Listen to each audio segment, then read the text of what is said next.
Get over to your weather forecast with meteorologist Stephen Montegrano. He joins me now. I've been talking about it all day. Good day to get out. We may want to enjoy this as much as we can. I haven't looked too far in the future, but I mean, it looks nice today, so let's not talk about the future. It is nice. I mean, the sun's been kind of hiding behind those clouds a little bit more, but not too bad. At least we're dry, not seeing any showers or storms. So it's a dry Labor Day, but you can see people are taking advantage of the beach despite the cloudy skies here in Narragansett. The screen itself looks a little, dirty. That's just the lens that's a little dirty right now, but it's not too bad out there, all things considered. Here's Providence. You can see those clouds moving overhead. No rainfall though with these clouds. And actually the sun does peek through, from time to time. Temperatures warming up. We're in the upper 60s to lower 70s across the board in places like Providence and New Bedford. A little bit cooler at the immediate shoreline, but not too bad. And we'll be looking at temperatures topping out in the low to mid 70s for this afternoon or for the rest of the afternoon.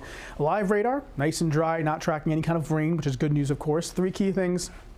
A lot of clouds and a little bit of sun for today. Those temperatures in the 70s. Nicer for tomorrow. So if you happen to have, an extra day off, to extend your weekend, tomorrow is looking really nice after some early morning fog. We should be in the mid to upper 70s with sunshine. Quiet weather continues through most of the week, though. However, we are tracking some showers and storms by the end of the week. So here's the weather setup. We have the high pressures in place, so at least that's keeping us dry. But look at this little narrow band of cloud cover just streaming right into southern New England. If this was 50 to 100 miles to the east, it'd be over the open water and we'd be having sunshine, but that's not the case.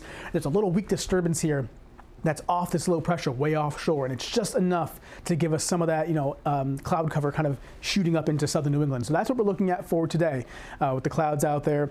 A few breaks of sunshine up and close. You can see again, just plain cloud cover, no rain with them. So at least we're staying dry for the afternoon hours. Let's go forward here. You can see those temperatures in the low to mid 70s. Notice there are some breaks in the overcast through the afternoon. So hope we can get some of that sunshine out here for the second half of the day.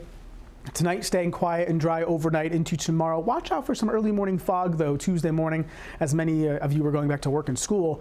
Certainly, that's possible in the early morning hours, but I do think that sunshine will be more apparent tomorrow and take over, especially as we go towards the afternoon. Look at the temperatures, mid to upper 70s in places like Providence and Warwick. Maybe a touch cooler down at the shoreline, but still looking just fine for tomorrow and into tomorrow evening. So for this afternoon, as I mentioned, a lot of clouds around, but certainly some sunshine in some spots. Temperatures low to mid 70s. Bay forecast pretty quiet, waves about 2 feet or so. Northeast winds about 5 to 10 knots. So again, not the worst day to be out in the water. Same deal at the beaches, not the worst one. It could be a lot worse with any kind of storms, but we don't have that for today. Some blue sky out there, clouds and maybe sunshine as well. Surf heights about 2 to 3 feet. So here's that 7-day for you. And again, we're looking pretty good, especially Tuesday and Wednesday. Mainly sunny, mid to upper 70s to near 80, low humidity. The humidity does come back though later Thursday and on Friday out ahead of a cold front, and that's our next chance of showers and storms for Friday. And right now things look to clear out once again, just in time for next weekend. So some good news there in that 7-day forecast. We do love when it's beautiful weather on the weekend. It's perfectly timed. It is perfectly timed, because sometimes you go through like 2024 when it's just constantly raining. Or like the springtime a few months ago, we had rain like every Saturday. Yeah, no thanks. Miserable. Let's get over to fall now. Thanks, Stephen. Coming up, and stories we're working on.